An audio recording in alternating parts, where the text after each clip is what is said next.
Simon. Okay, got it. This is my view gallery. Yeah. Yeah, hello, Fanny.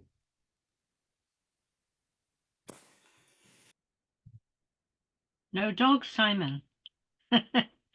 Oh, perhaps he's behind. Yeah. Oh, okay, there he is. So is it he or she, Simon? She. Gee. Oh, waving a left tail.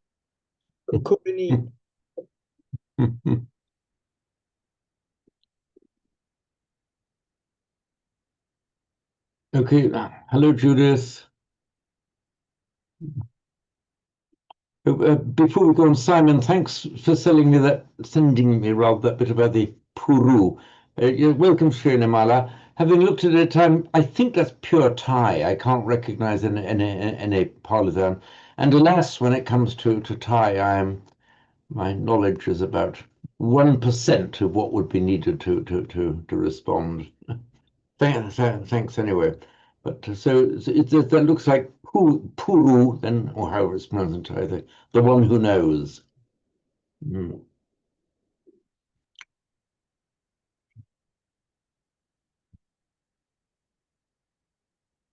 Letting people in. Yes, welcome, Usha. Hello. Hello.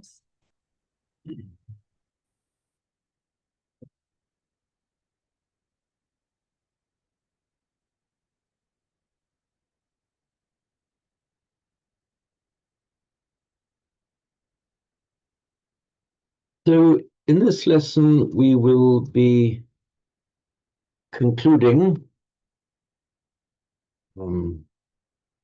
Dhammapada, chapter 9, verse 12. So I'll just call it up on my screen for you. Let me share screen and I'll call it up. Screen.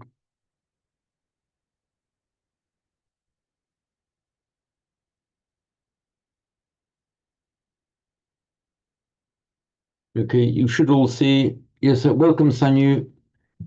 You should all see the iPad screen. Okay, good. So I keep having to ask because some time ago I was having constant difficulties making this screen share work. And now you should all see the 912, verse 912, Dhammapada. Thank you.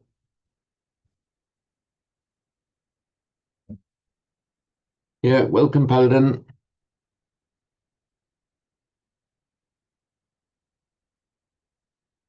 Might I be right in surmising, Paladin, that on this rare occasion you were in a house that has firm foundations into the earth rather than floating on a canal? Yeah, you're not wrong. The boat's out of the water for blacking, so we're at my parents' house. Ah, right, okay. Neilka's just coming in. Yeah, welcome, Oka. Welcome. Right, so we're looking sorry, was somebody saying something? Oh, just me say hello, James. Sorry. Okay, sorry, Oka, I misheard. Thanks. So I'll read it through once more and then we'll pick up pretty much where we left off. Na antalikhe na samuddamajhe na pabbatanang vivaram pavissa na vijjati su jagati padesu yatathitu muccaya papakamma. So last time we completed the first line.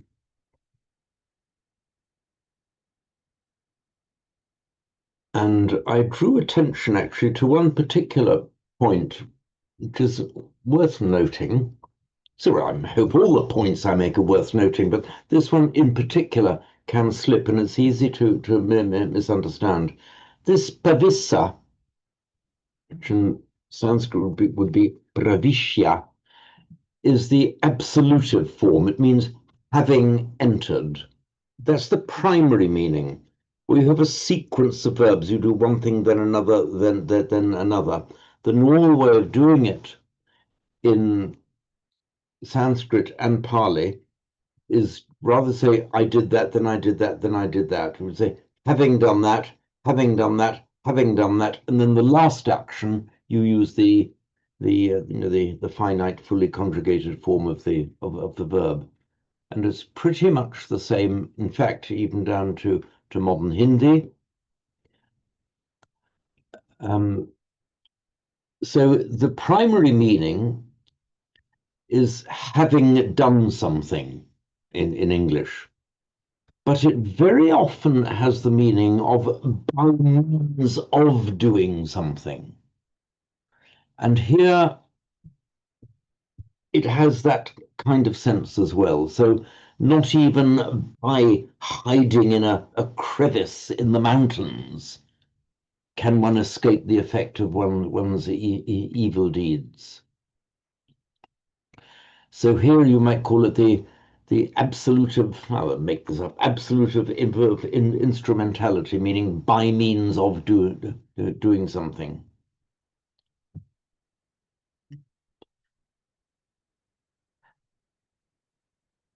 So na antalike, not in the sky. Remember, as I explained last time, the antalika is in Sanskrit the antariksha, the kind of in-between dwelling, in between earth and the heavenly realm. So we can translate as sky. Na samudamajhe, not in the middle of the ocean. Na pabatanam vivarang pavissa, not even by entering into a hole in the mountains. Navijati, remember in prose, this would be a short I, so navijati, but it's lengthened for the sake of the meter. I emphasize you're allowed to do that in Pali. Writers of Pali poetry will often lengthen or shorten vowels just to suit the meter. Not allowed in Sanskrit, but Pali is much more liberal like that. So that's why in normal prose, this would be vijati with a short I. But in poetry, vijati, for the sake of the meter. There does not exist, there is not found. So jagati padeso, that place in the world. Yatatito, where stood, standing in which, mucheya apakama, one might be freed or liberated from one's evil deed, meaning here, of course, the effects of one's evil deed. This mucheya, this is the optative form, one might be freed. Let me just explain this form. It's a passive form. Let's call it iPad. Oops. It's from the root much, meaning to set something free, to release something. And the idea is, the initial idea is the release from one's grasp. And there's the imagery here of like you might have a captive bird in your hand and you release the bird.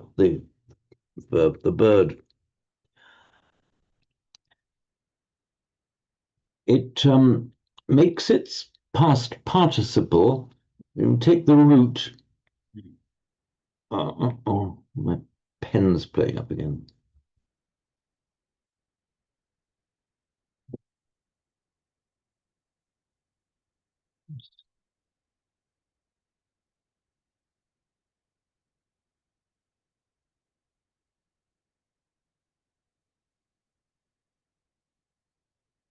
I have a problem with my pen.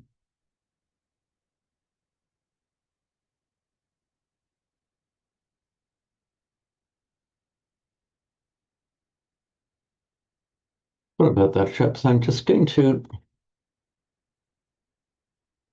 try and resolve the problem with my iPad.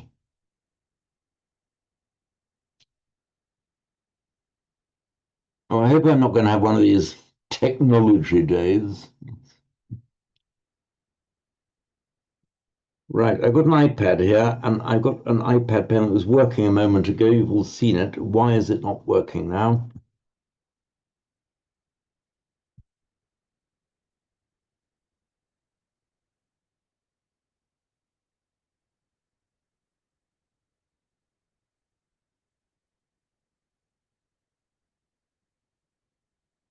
Ah, it worked a tiny bit then, but a tiny bit isn't enough.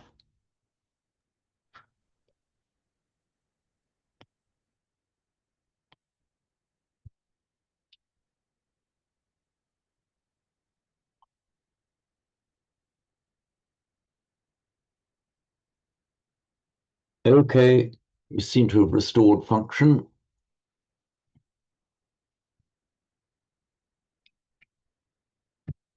Let's just check again.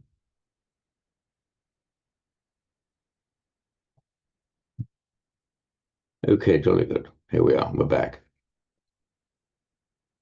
So much to release. Now, as you know, the past participle is formed by, the most regular way of doing it is by adding ta or ita, but mostly ta to the root. So far, so good. By a rule of internal sandhi, where you have a ch followed by a t, Sanskrit does not allow those two sounds to come together, so muchta automatically becomes mukta.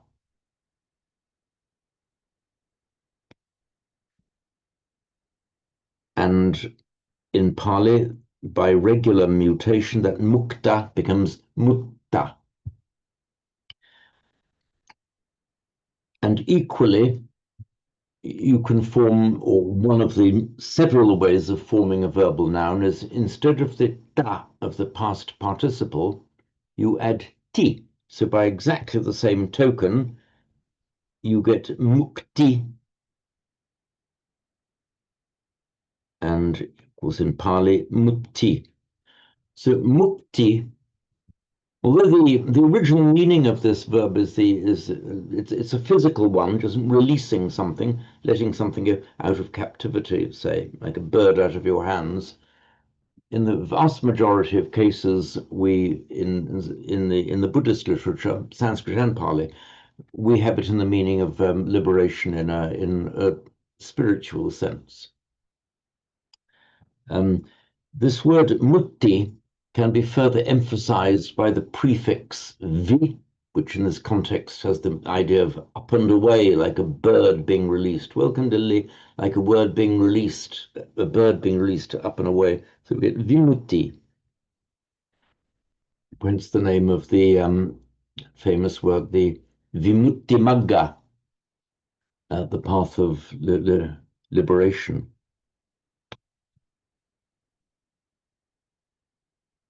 Now, for the passive,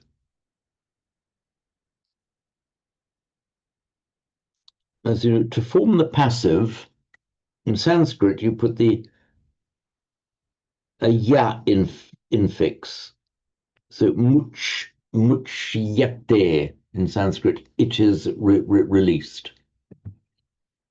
So what happens in Pali, as normal, the ch is consonant cluster ch, just becomes a double ch. So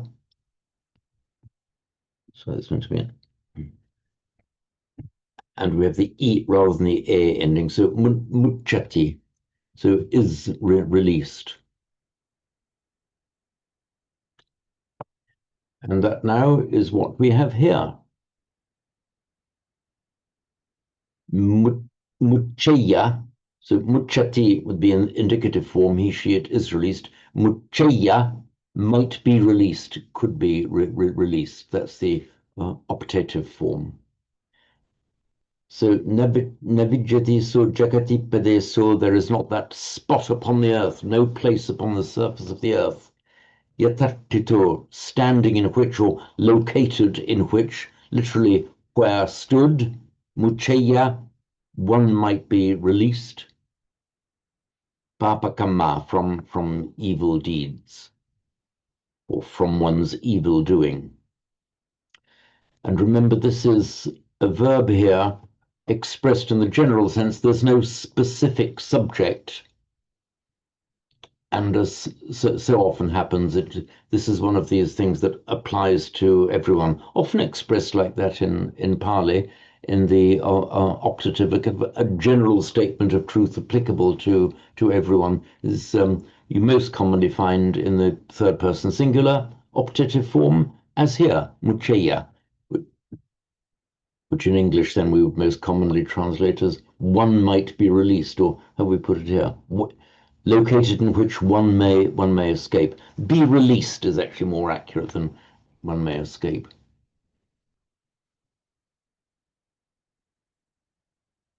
And the Jagati Padeso, this Padesa, it is Pradesha in Sanskrit. It's the word Desha.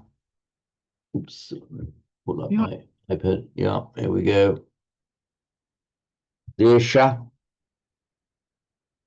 It's from the root dish, meaning point, as in pointing with your finger. And then by extension, it means a point of the compass, and then by extension, a region, an identifiable region. So this desha has come to mean a country. And we have it nowadays, we have Bangladesh, because that's in modern Hindi, Bengali, and the other languages in northern India, the final A is dropped. So Bangladesh, it would be in Sanskrit. So Bangladesh is how it's pronounced now, literally Bengal country. Now, and with the prefix pra, normally pra has the meaning of forth or out, like the Greek and the Latin pro, but occasionally it has a different meaning. It's not totally easy to discern why it's used like that. But Pradesh, that means like a sub-country or a district or a province. So even a province, you say a province. So we have in, for example, in modern India, the word is used for a state within the country. We have Uttar Pradesh, for example, the northern Pradesh. But here it has the meaning just any spot on the surface of the Jagati Pradesh, Jagati in the world, Pradesh, or Padesa, yeah. So, Navijati so Jagati Padeso, there does not exist upon the earth. This Padesa, this spot, this location, Yataktito, where stood, located, standing, in which Mucheya, one might be released, Papakamma, from one's evil act, meaning here, of course, the consequence of one's evil act. So we'll do a couple of, well, couples, got a few people here, recitations of it. Before we do that, are there any comments or queries arising? James, could I just ask about the Devanagari of the two C's together? Is it always done like that with the one on top of the other? Oh, sorry, here, as in where I've highlighted here. Yes. I don't think I've ever seen it done in any other way. Okay. Actually, that's an interesting point there. In the Teresa's raised in the Devanagari script, it's that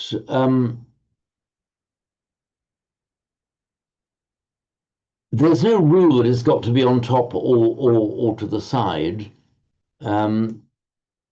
It's just normally it's just practical considerations, whichever goes easier.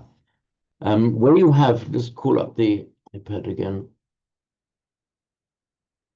Where you have a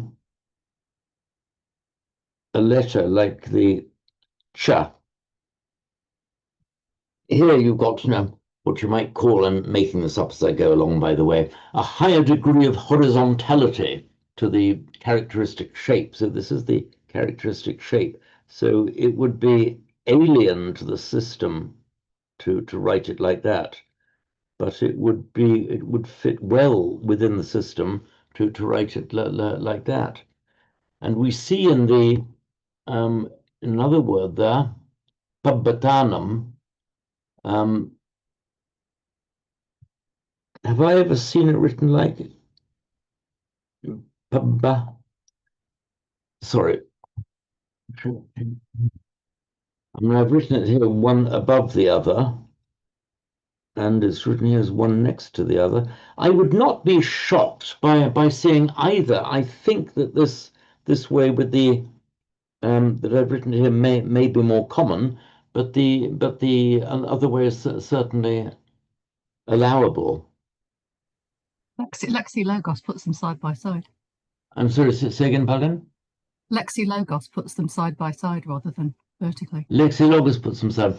Yeah, Lexilogos, I think what Lexilogos does, it does mostly there's no option, but in Lexilogos, if there are several options, whoever programmed the software just chose one of the available options, and that's the one that Lexilogos uses.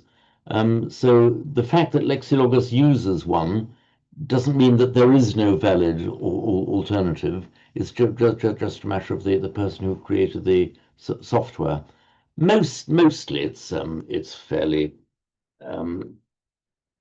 fairly standard. There are just a few variations in it. For example, in a s, you see you've got the characteristic part of the s, you see, doesn't lend itself to putting one on top of the other.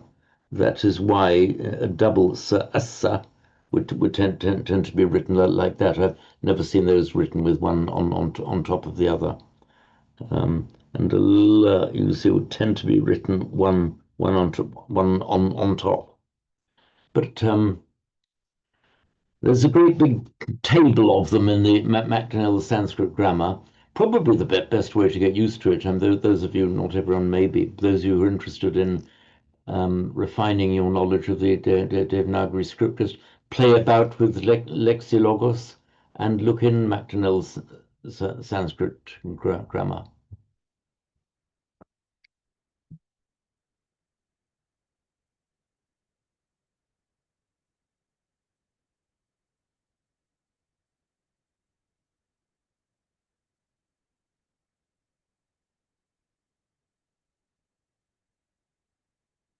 I have no idea why they invented this way of doing the script. I mean, before Devanagari is a fairly late arrival in India. I mean, only about 1,000 or 1,100 years ago, which is fairly recent by the standards of Indian literary history.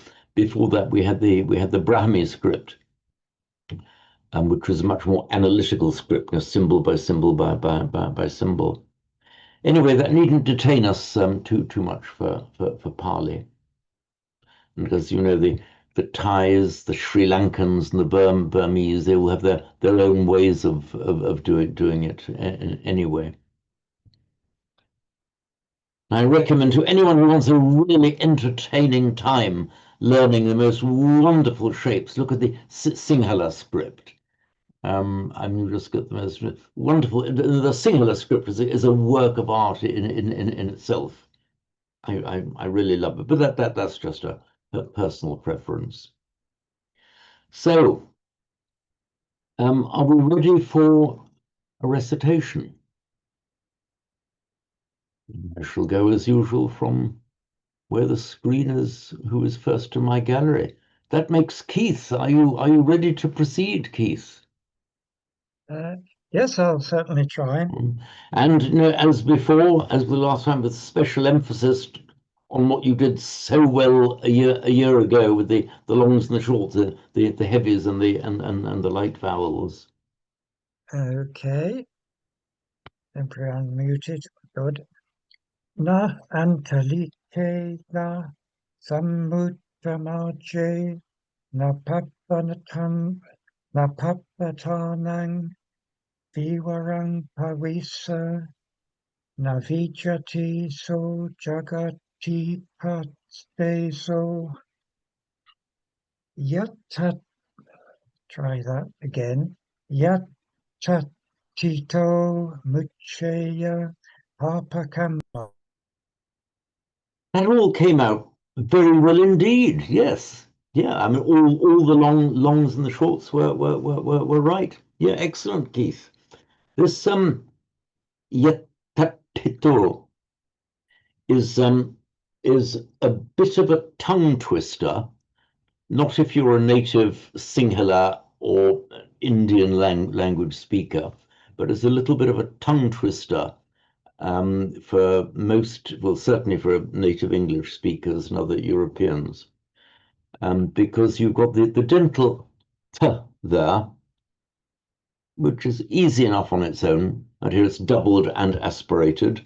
And here, immediately following, with just one short in between, is the retroflex, but also doubled and also aspirate. So it would be quite quite natural for a speaker of, say, Sinhala or Hindi or Punjabi to be able to pronounce that with no trouble at all, whereas the native English speaker might find it, a little bit of care easy enough to get the sounds right on their own, but then to change the tongue position from the dental ta to the retroflex pa very rapidly can be a little bit of a tongue twister for English speakers. What I'd like to do now, because I'm interested in how you do it in Burma. So, Sanyu, I'm going to ask you to do the next recitation, but before you do so, you've given us very helpful tips about how you handle various things in Burmese, but in particular now, this difference between the dental ta, yetta, Yet. and then the retroflex ta. Do you make that distinction in Burmese? No. In fact, we have the line retroflex line the same as the Devanagari. Yeah. Burmese can't make the difference between the retroflex and dental. So So it did, but we pronounce the same ta, means as if we have two ta lines. okay, I've got it. In fact, that's pretty much the same as they do it among the Thais. So am I correct then in summarizing what you said, that when you're writing this in Burmese, you'll use different symbols as they would in Devanagari, and as we do here in the Roman script, a t with no dot and a t with a dot. Yes. So you have different symbols for them in Burmese, reflecting how it was in the original Pali, but when you pronounce it, you actually pronounce them the same. Yes, we pronounce the same. So we just explain the question of spellings. Okay, That fine. sometimes we have the question of why does the spell with this one ta and not the ta from the other? Okay, I follow. So you might. We couldn't pronounce the retroflex. Okay, I follow. So you might have, even a native Burmese learning this word will say, why is it written with that t rather than another t? Answer is, if you knew Pali, the answer is back in Pali. Yes, Okay, so, and it's the same, for example, I imagine, when you've told us that where we say the word like bhikkhu with a b sound, in Burmese you pronounce it with just an ordinary b, but exactly. and am I right in thinking it? But you'd write it with a different symbol. Bala and bhikkhu would be written with a different symbol in Burmese. Exactly. For example, for Buddha, Okay. for example, we use different for symbol D and DH. So we have the different symbol for Buddha. Okay, fine. I have And that. even though we pronounce without aspirated sound. Okay, I follow. Yeah. In fact, they do exactly the same in the Thai script. So the Thai script, as we now see the Burmese, will carefully follow how it's written in Pali and Sanskrit, even though in the modern pronunciations by modern speakers they won't differentiate those sounds. Okay, then, so what I'd like you to do then, Sanyu, is to just recite this verse, and I'll leave it to you as you like. You can either recite it pretending you're from the Ganges Valley, like the Buddha, or you can pronounce it in your native Burmese way. I tried it. Yeah. Okay. I tried to read it directly from Devanagari, but Okay, fine, yeah. I couldn't make it the short and long, the differentiate short and long. So, na antalike na damaje na pabadanam vivaram pavisa na vijati so jagati padeso yatati do mujeya papa kama. Okay, right. So that was there was some quite a bit of, as we understand, of course, Burmese in influence there. But this now this rather tricky word, which I'm highlighting there in Devanagari and here in the Roman. So how would say if you were listening to these words yakatito being chanted by Burmese monks, for example, how what pronunciation would they give it? Yatati do. Okay, so no real distinction, not the same distinction that an Indian speak would make. Okay, fine, very good. Thank you for that, Sanyu. So, Teresa, shall we have the Dublin pronunciation of it? Um, na antalik, na antalike, na samudam, na samudam damaj jehe, na pab batan, na pab batanan, vivaram padisa. Can I just can I pause you there? Yeah. It's Pabbatanam. You were saying Pabbatanam, Pabbatanam. See the singular Pabbata in Sanskrit, Parvata, Pabbata in Pali, and the genitive plural Pabbatanam, Sitatam, Pabbatanam. Pabatanam. That's perfect, yeah, okay. Navij,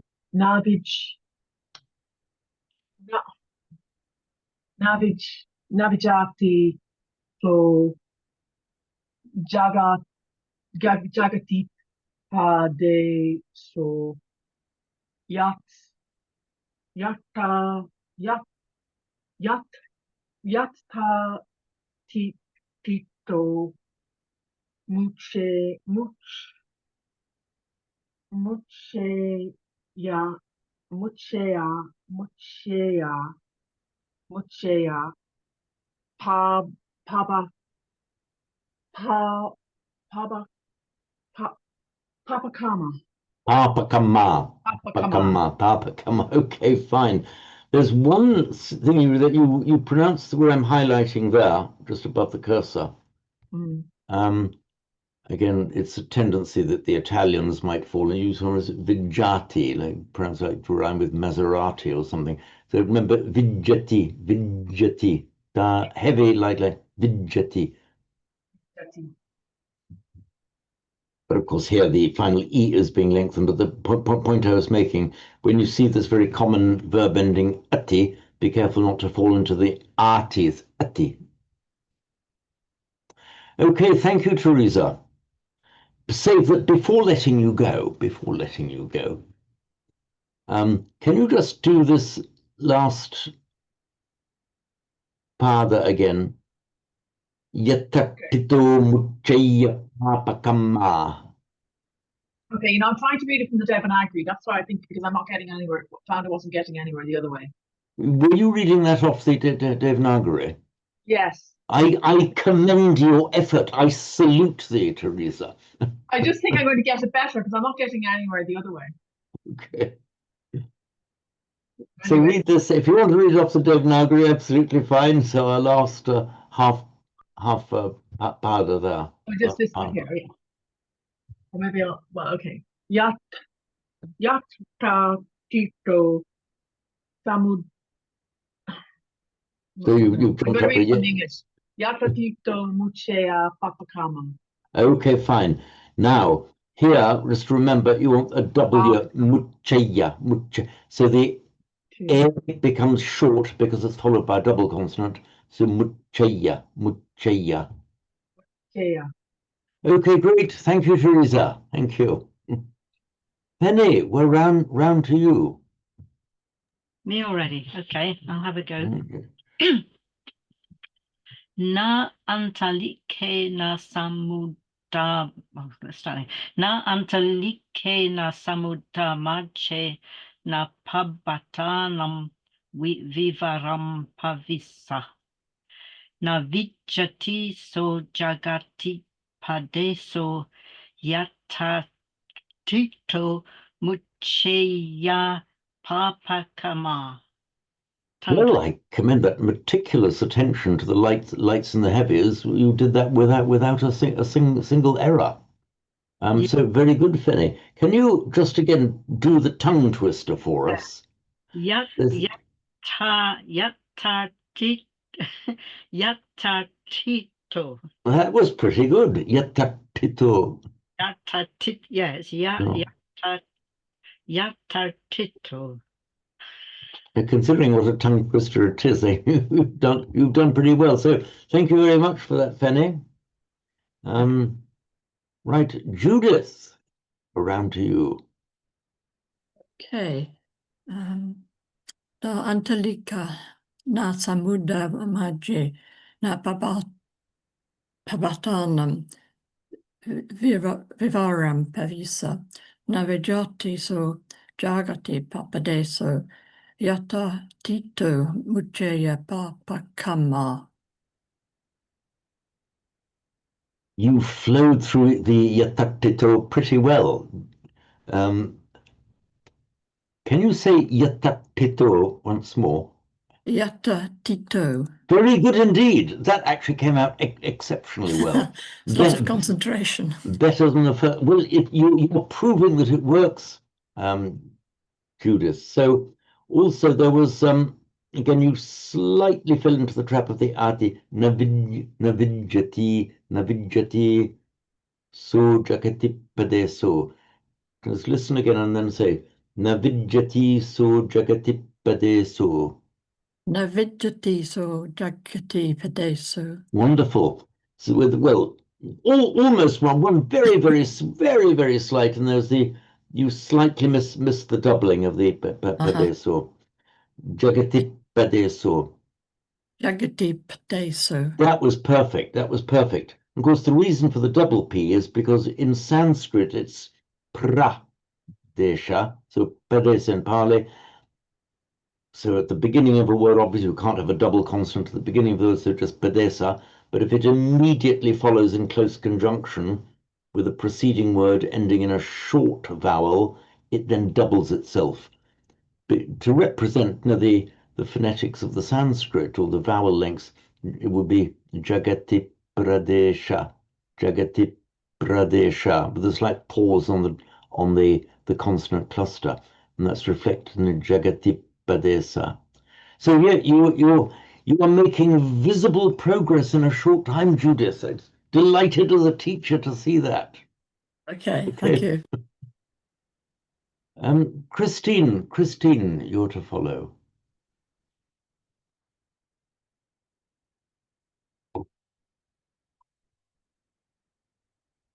Will be even better unmuted, Christine. There we are. I gotta chase around my cursor. Right, here's the challenge. Let's see.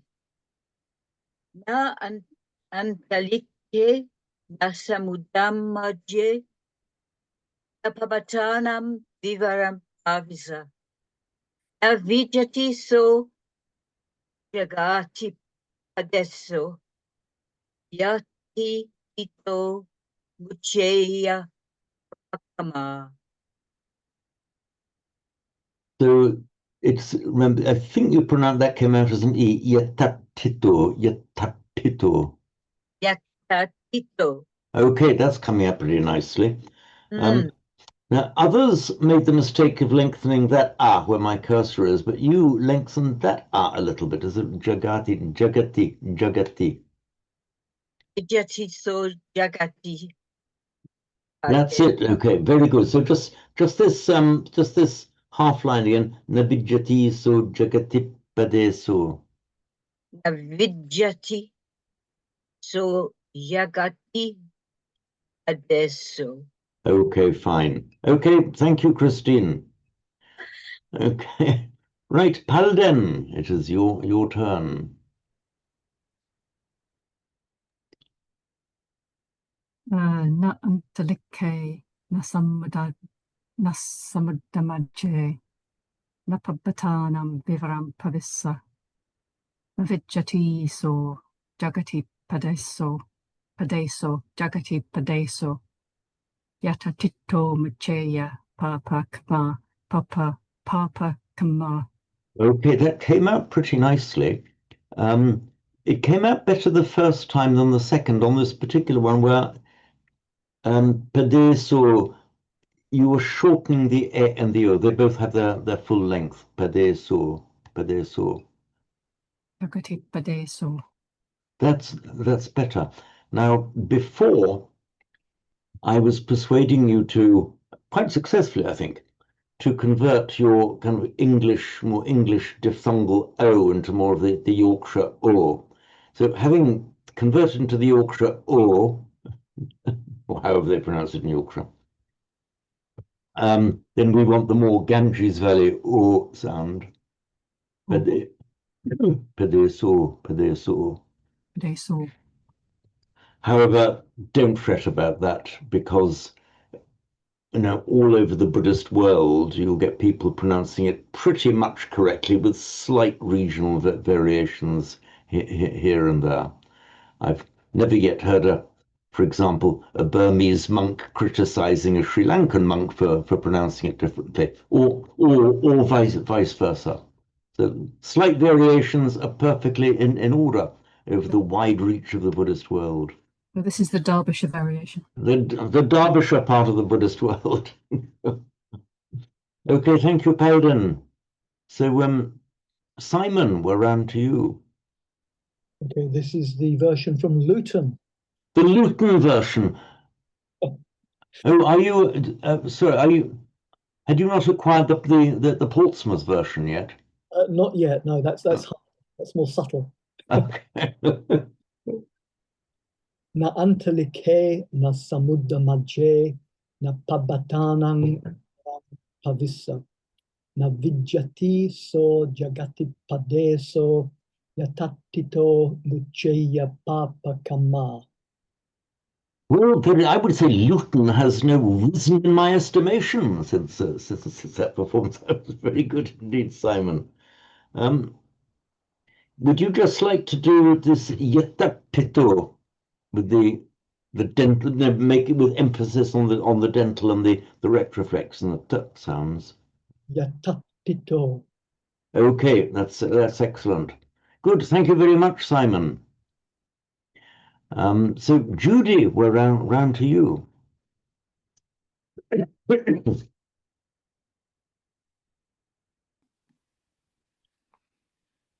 Na antalike na samudamaje. Oh, sorry.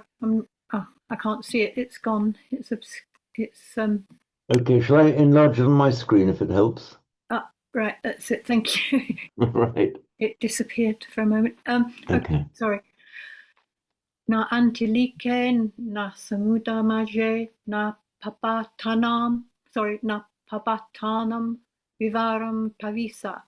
Na vijjati so jagati padeso yatatito mucheya papakama. Right. The vowels came out pretty nicely, and most of the consonants did, but I just want you to say it once more with special attention to where they're doubled, and we have quite a few double consonants. The antelike, you started off very well with that double k, but then I think you lost your concentration on the doublings. Right. Antelike na samuddamajhe na pabbatanam vivaram pavissa. So also, if you're going to err on the side of overemphasizing the doubling. I mean, better to get it exactly right, but if you have to make an error, not that you have to, err on the side of overemphasis. Okay. Na antelike na samuda maje na pabatanam vivarang pavisa. Okay, that was very good indeed. But now with more attention to the longs and shorts, say nasamuddamajhe, nasamuddamajhe. Na samuda maje. That came out perfectly, Judy. Hold it like that. That's really good. Thank you. So we finally go down to the Golden Isle. The Golden Isle used to be Sri Lanka. One of the ancient names for Sri Lanka was the Suvarnadvipa, the Golden Island in Sanskrit. I think I may have told you before, we know the word serendipity. Serendipity means, the knack of being able to find the things turning up just unexpectedly when you're looking for them. It's from the folk tale, the Princes of Serendip.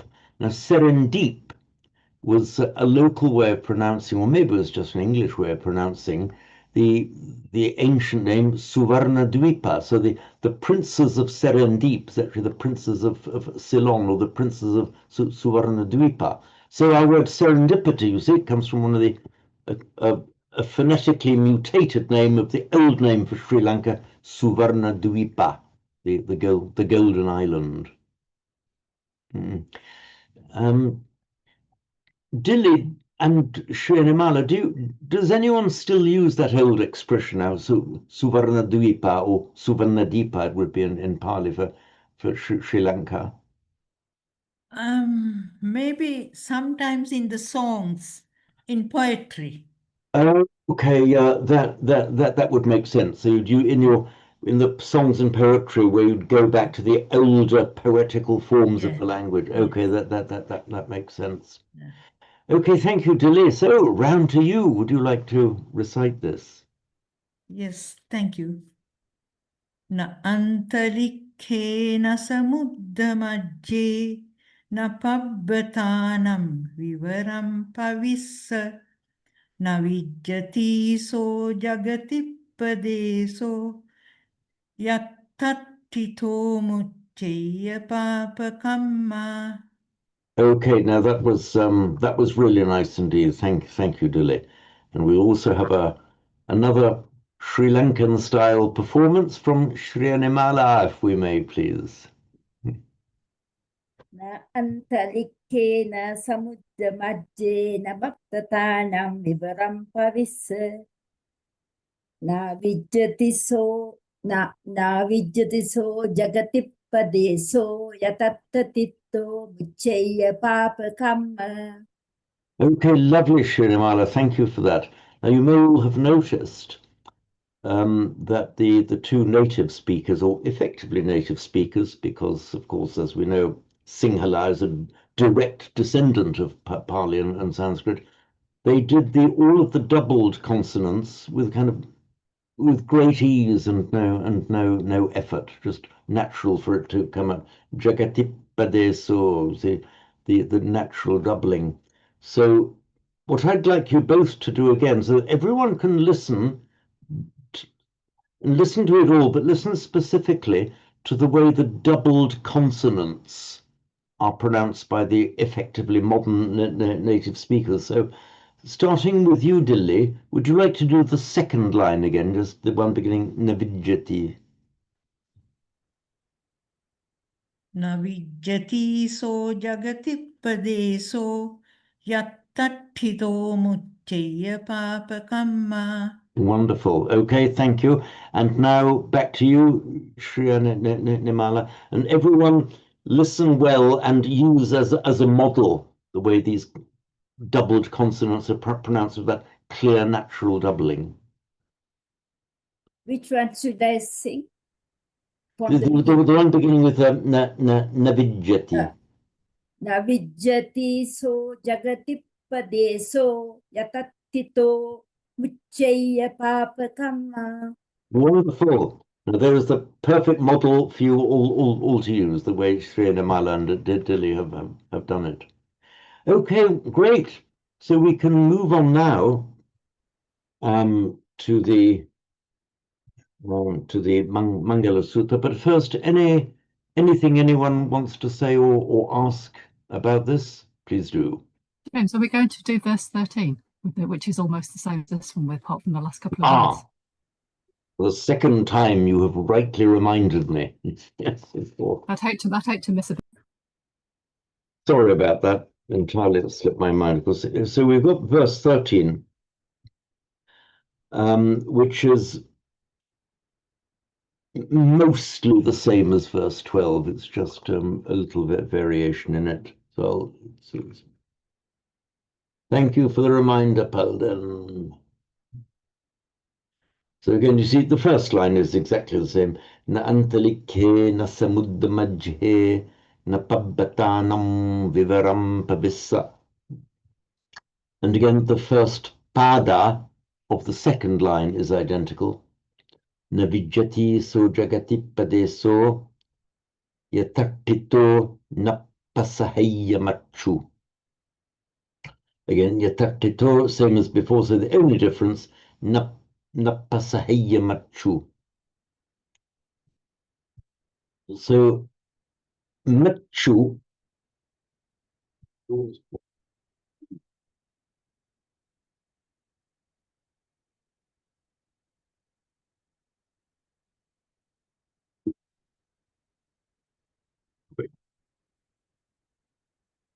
machu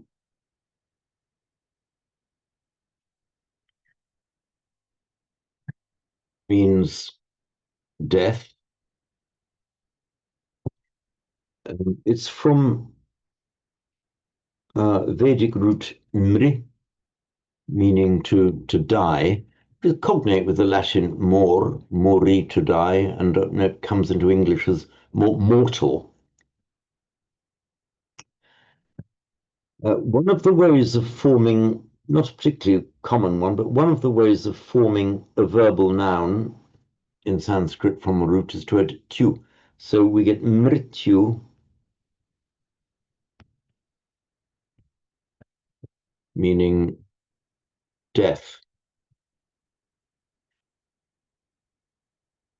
Now, Pali doesn't have the rit vowel, so it uses a, I, o, u instead. And here it's ma. So instead of mrit, we have ma. And the consonant cluster tya, which is distinctly pronounced as a t in Sanskrit, becomes just a double ch in Pali. So that's how the Sanskrit mrityu becomes machu in Pali. There is actually a distinction. We have mrityu, and we also have the word marana.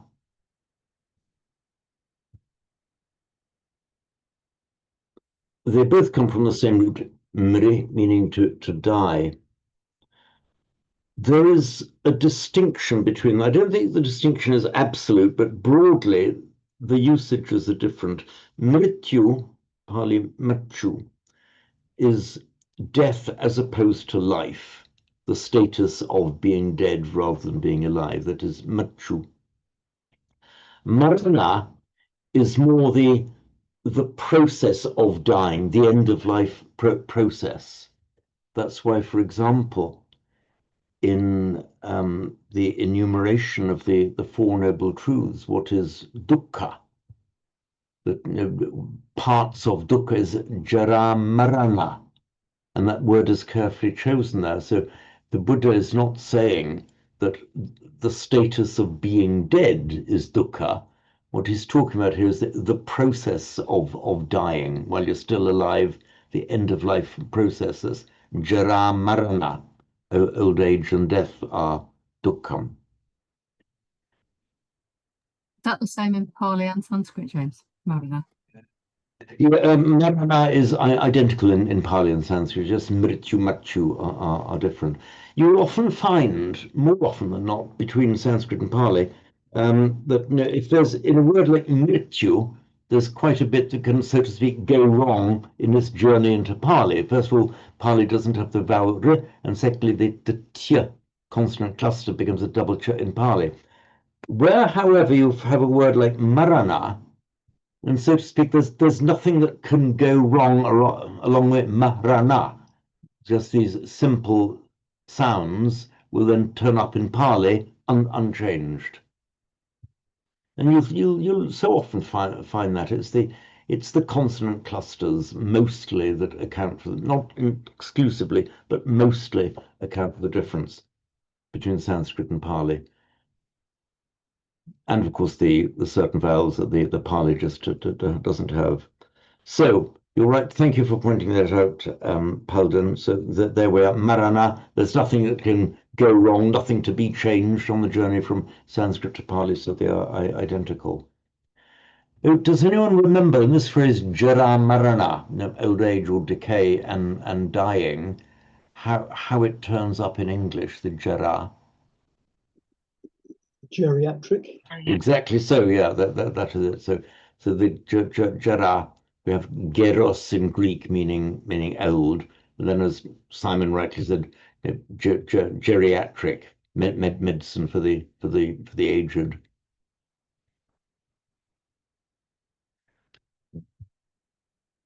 Where were we?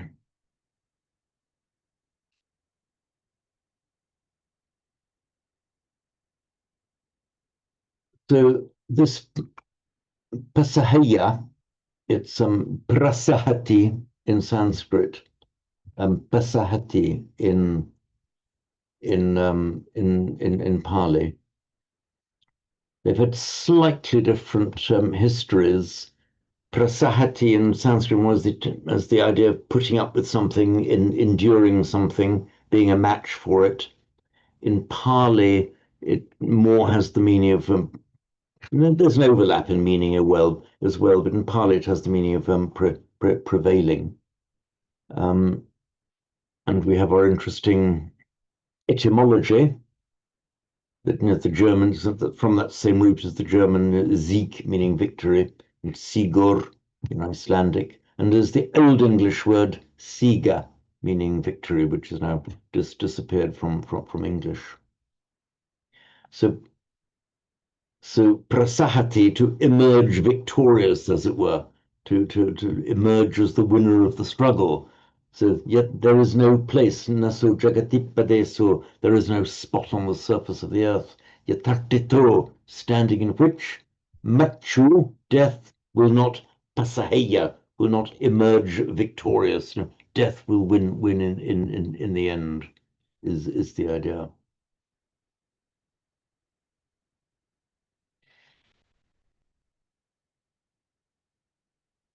Okay, so with thanks again to Paladin for reminding me and skipped a verse. Any more comments before we move on to the Mangala Sutta?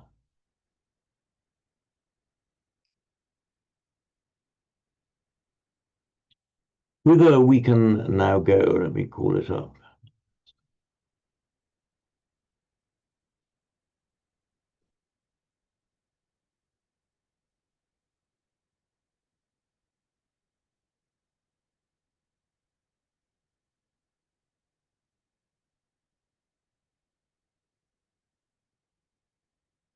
So, Garavo cha nivato cha, sorry, Garavo cha nivato cha santutti cha gatanyuta kalena dhamma savanam etam mangalamuttamam.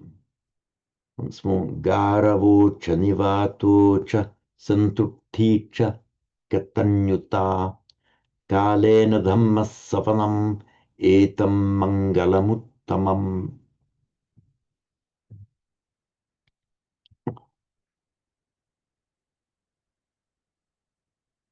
So Gaurava, I've explained it in detail in this note.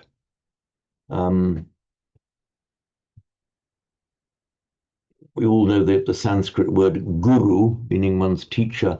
It was originally in the older language. I think it only came into use in classical Sanskrit. In Vedic, it was always garu.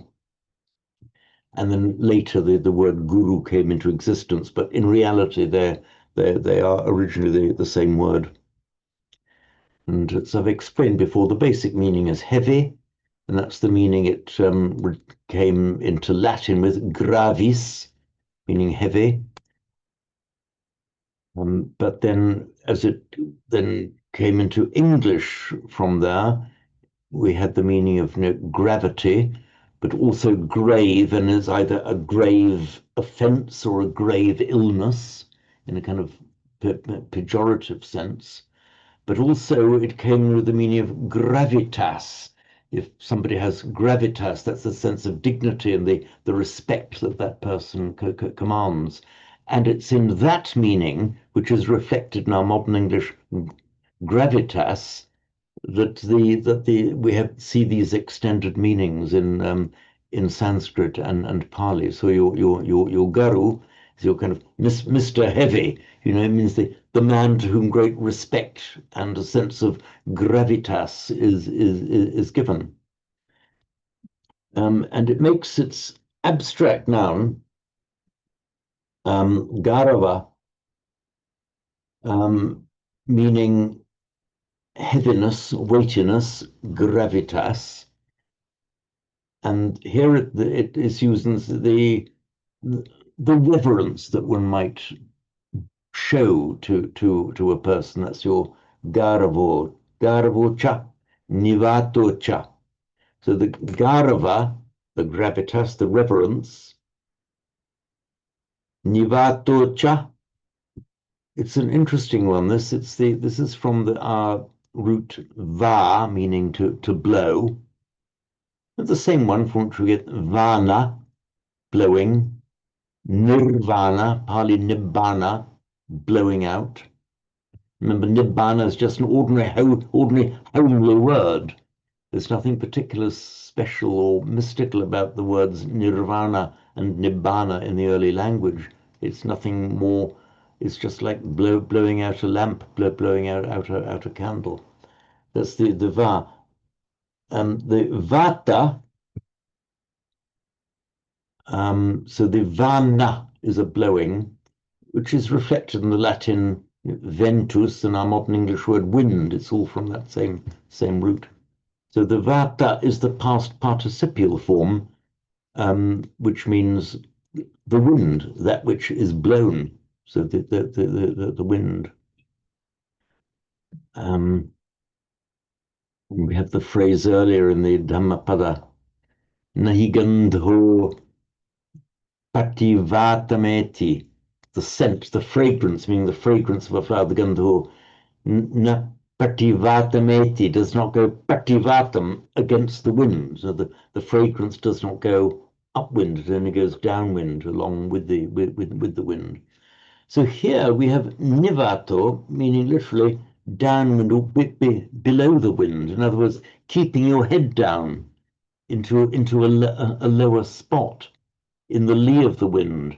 So the extended idea here is humility, kind of not forcing yourself up into the high spot, but the humility of keeping a low spot. So the garavo, the reverence that you show, nivato, keeping your head down out of the wind, keeping a low spot. So a modest stillness and humility, to quote Shakespeare's Henry V. So garavocina nivatocha santurti means satisfaction or contentment. It's from the root, the Vedic root tush, meaning to be satisfied or to be content with with something. Let me call up the, just pulling it up.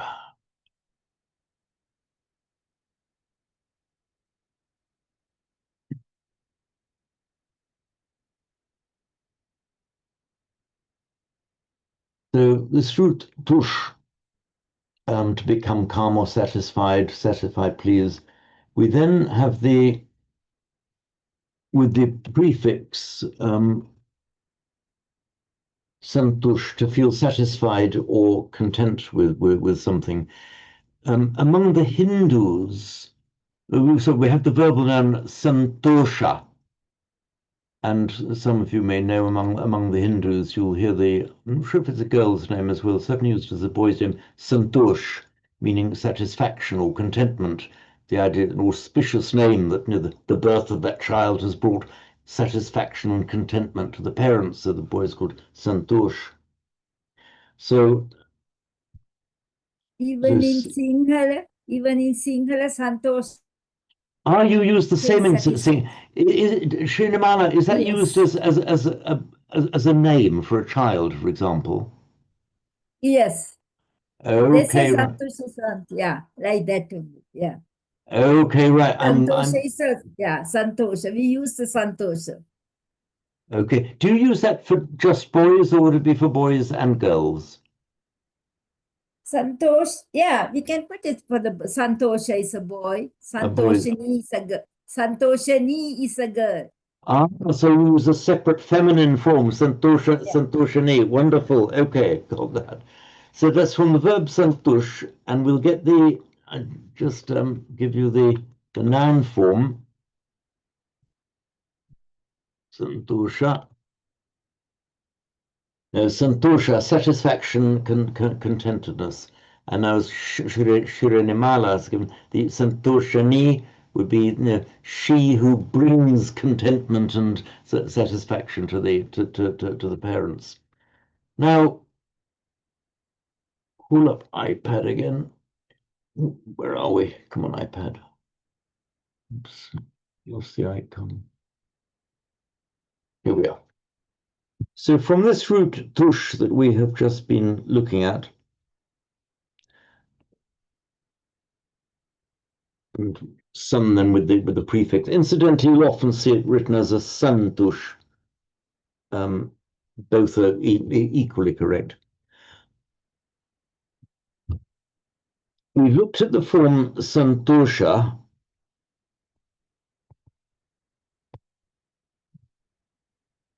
Now, remember also we were discussing a moment ago how you can make a verbal noun also by adding the suffix ti to the root.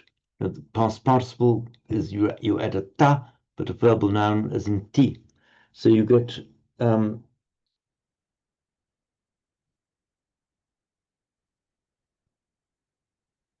santushti is another, it has the same meaning as santosha, but santushti, Sanskrit, santutti, Pali, has that same meaning, just being easily content with things.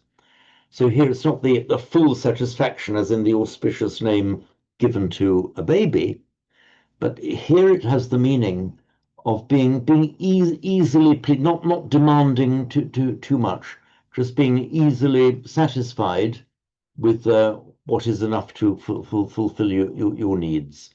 So this is the santupti. Normally, you see it's written here with a long e, santupti. In regular language, it's a short e. And if you were reading in prose, you'd always find it with a short e. But this is one of those cases where in Pali poetry, the poet is allowed to lengthen the vowel for the sake of the meter. So santuticha katanyuta. So contentment, the idea of being easily contented, katanyuta is you can translate it as gratitude or the sense of gratitude. But it's got quite an interesting meaning, you see. So, katanyuta, literally, recognition of what has been done. So, like the recognition or acknowledgement of what other people have done for you is how this word katanyuta is composed. So I'll just give it to you on the iPad again.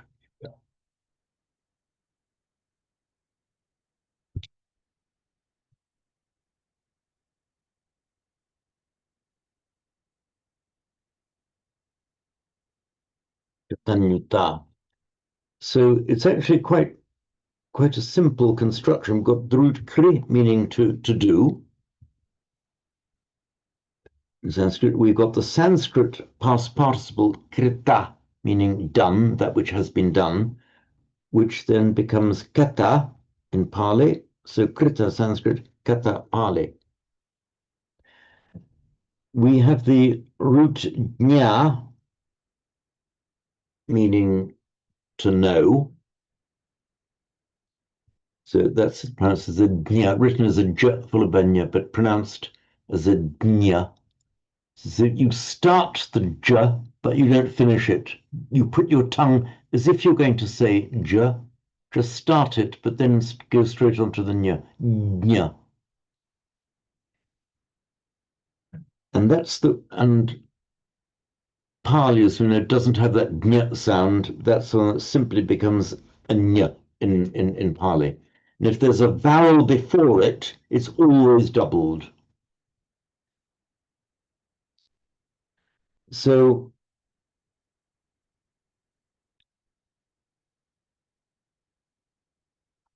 this is a root ending in a long ah. And should we take the word for omniscient, all-knowing, in Sanskrit will be sarvajna. Note with a short ah there. Reason is, whenever you have a root ending with a long vowel, if you then want to use that root at the end of a compound, you shorten that ah. So you don't say sarvajna, you say sarvajna, means all-knowing.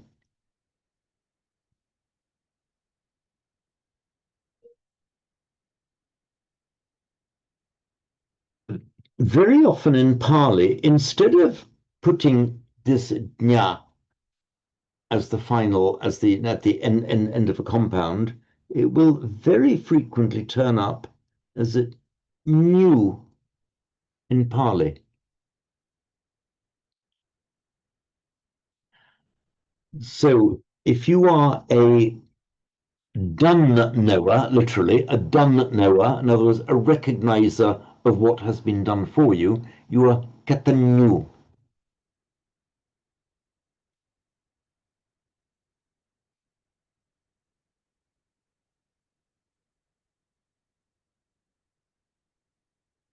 Just want to call up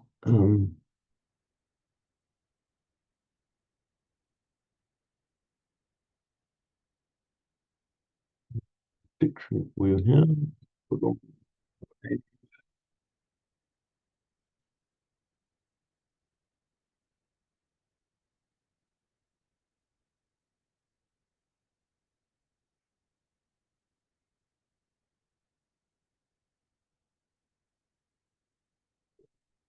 Okay. I'm switching it with a long vowel here, but PTS gives it as a short. I've seen it with both, but here we are.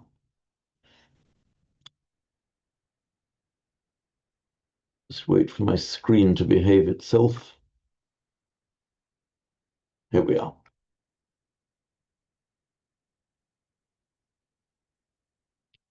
So here, katanyu. So Sanskrit kritadnya.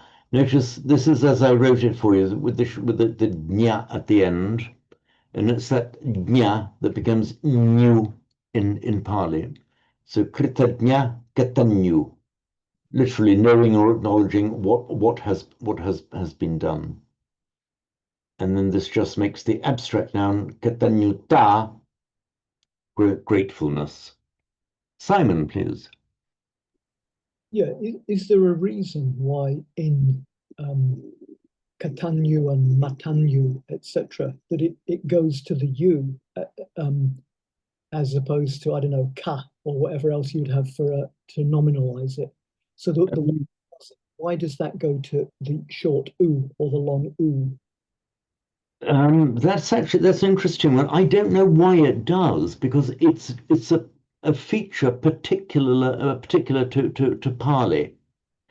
And you do find other words in Pali where something is changed from a to an u in Pali, which seems to have the effect of emphasizing the characteristic of a person. Abhijalu is a highly covetous person, whereas the u ending suggests that it's deeply there as part of one's nature. I know this doesn't quite explain this. It's one of those things where it just does, and don't bother the teacher with silly questions that he can't answer. It's one of these things that just does happen.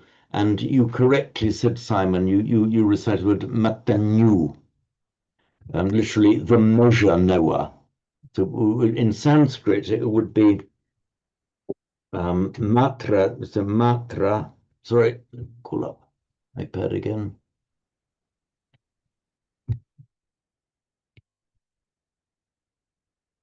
Matrajna, literally measure knower, is somebody who acts in moderation and is used for things like, for example, one hears about in the administration of punishments, a kind of a reasonably lenient and wise and friendly judge will be matanyu or matrajna in kind of moderating the punishment that he hands down. But it's also used in a moral sense. So matrajna becomes matanyu in Pali, meaning literally knowing the measure, knowing the correct measure. And it's often used, for example, in not eating too much, or a moral restraint, or restraint of the senses. In that sense, you know the measure. You can be matanyu in eating and sleeping, for example.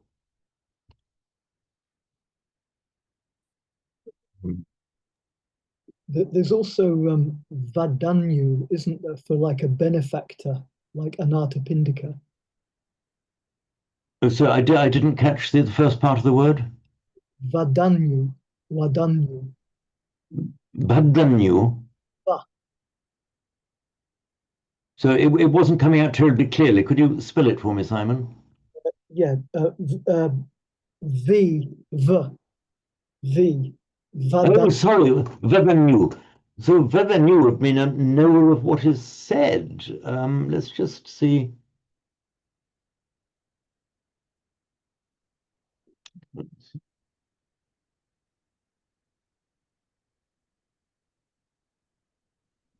It so often happens when I call up the PTS dictionary, I get a quarter page, and we have to wait till it goes to full page. So Vedanyu, let's do it.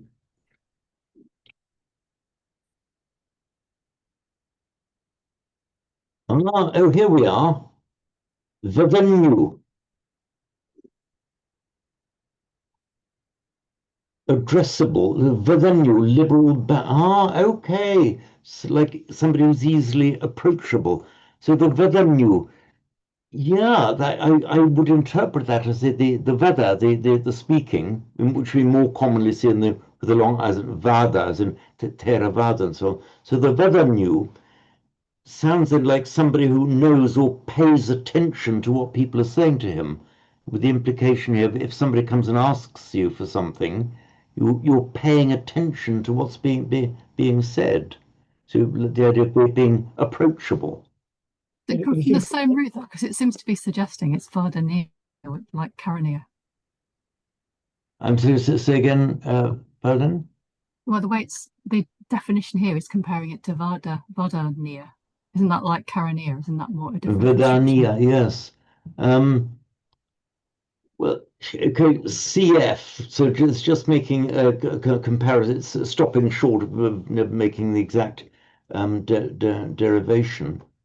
Oh, okay, sorry, yeah, I misunderstood that. So I think what he's pointing at, just saying compare the Sanskrit Vedania, which means speakable to, just to how the same kind of idea has been expressed. So Vedania, you are addressable, approachable, whereas the Vedanyu would mean somebody who actually pays it, who knows, therefore takes account of or pays attention to what is being said. If you look at the next one, the abstract one is entirely the kindness and liberality.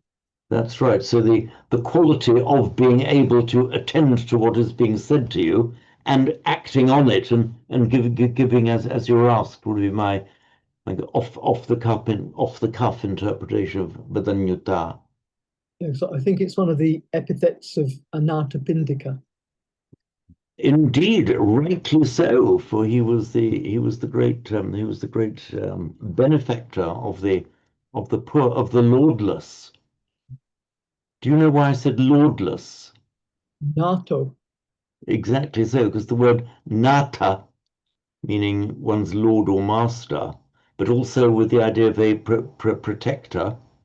Therefore, if you are anata, you are without a protector. And the word is often used to mean an orphan, somebody whose parents have died. In fact, in modern Hindi, the word anath means an orphan. And it's often used in a figurative sense. You're lost. You don't know who to turn to. And the pinda is in ancient India, still in some parts of modern India, you have your rice and your curry, and you roll it up into a little kind of ball, like a goblet of food. And so the pindaka is the person who gives the goblets of food. So the anata pindaka, the person who feeds these balls or goblets of food to the orphans, to the unprotected. So yes, the man with the great yes, thanks for that, Simon. So that was his characteristic. Is that expressed in the Pali scriptures? The Vedanyuta as being the characteristic of Anata Pindaka? I think so. I mean, I've only seen it before in Lily de Silva because it's in her little glossary at the back. Right. I must have seen it somewhere because that's who I associate it with. Yeah. Okay, fine, right. Okay, excellent. So we'd better wind up there. I'm going to stop the show.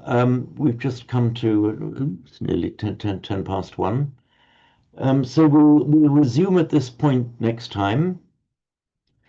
And as almost said, inshallah, then, because at our centre in Manchester we were talking to large groups of school children yesterday, about a quarter of whom were Muslims there. So it's quite an interesting experience. These Muslims coming into our shrine hall with the enormous Buddha Rupa. I've been a little bit nervous, you see, how because the Muslims, they've got such strict rules about, images and the idols. And I was thinking how they might, recoil in horror at, the enormous Buddha Rupa in the shrine hall in Manchester. But I was delighted they all behaved with the most enormous respect and a real desire to understand. So that was about, among the 60 school children, about a quarter of them were Muslim, including there were 4 Muslim teachers with them, all of whom I was delighted to see were genuinely interested to find out. So, inshallah, it will continue. It will continue like that. Okay, thank you all so much for being with me, and we'll see you next week, hopefully. Thank you. Thank you, James. Okay, thank you. Goodbye then. Goodbye. Bye.